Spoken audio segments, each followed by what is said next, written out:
So ito yung tutorial kung paano ko to ginawa. Yung pagbuhos ng tubig, tapos na freeze, tapos paglagay ng planggana, at saka pa nabuhos yung tubig. Di ba ang galing? So unang first step natin ay gawa muna tayo ng video, acting lang tayo na ganyan. Parang may na-freeze tayo na bagay, tapos lagay tayo ng planggana. Huwag nyo yung galawin yung planggana ha, kasi yan lang ang bubuhosan natin ng tubig. Kuha kayo ng balde na may tubig, tapos ibuhos mo sa planggana. Tapos tamang lingon sa kamera kasi akala ko nadamay na ng pagbuhos ng tubig. Tapos punta tayo sa CapCut.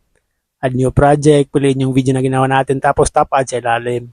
Tapos dito, play lang natin yung video, tapos hanapin natin yung banda na nakalagay na tayo ng planggana at pag-alis ng tao. Yan, nakaalis na yung tao, pause lang natin, tapos tap natin yung clip, tapos split. Pag na-split na, tuloy tayo.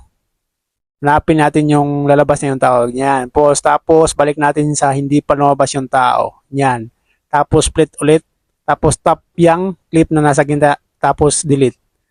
Tapos tap natin yung nasa huling clip, tapos hanapin natin yung overlay. Yan. Pag na-overlay, nasa ilalim na yan. Tapos long press natin, tapos ilagay natin sa bandang unahan. Pagkatapos dito, tap lang natin yung clip, tapos hanapin natin yung mask sa ilalim. Hanapin lang natin dito, tapos ganyan. Pag na-tap na yan, piliin natin yung rectangle, tapos may mask na yan sa ibabaw. Tapos dito, long press lang natin yung mask, tapos ilagay natin sa bandang gilid.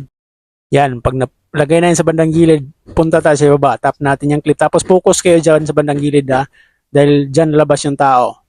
Tapos adjust natin yan. Yan, lumabas yung tao, tapos tap natin yung mask, tapos adjust natin sa bandang ibaba. Ganyan, tapos tap check pag okay na. Dito, habang naka-highlight yan, hanapin natin yung freeze sa ilalim, dahil i-freeze natin yan. Hanapin lang natin. Yan, freeze. Pag na-freeze na yan, yan, hindi na yan gagalaw yung taong nagbubuhos ng tubig. After nyan, tap lang natin yung huling clip, long press natin, tapos ilagay natin sa bandang hulihan.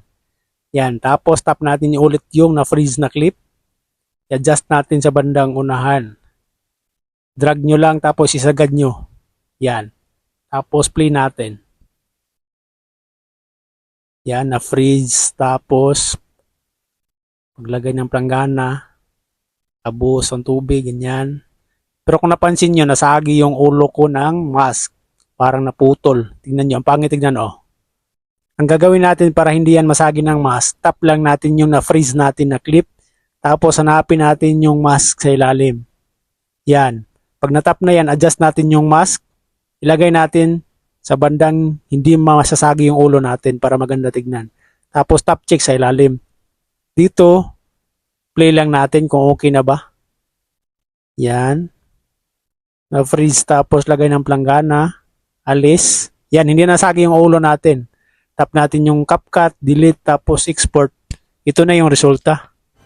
Ganun lang kadali at kasimple. Kung nasundan mo ang video na ito, pakipollow naman ang page ko at pakashare na rin para makatulong sa iba. Salamat!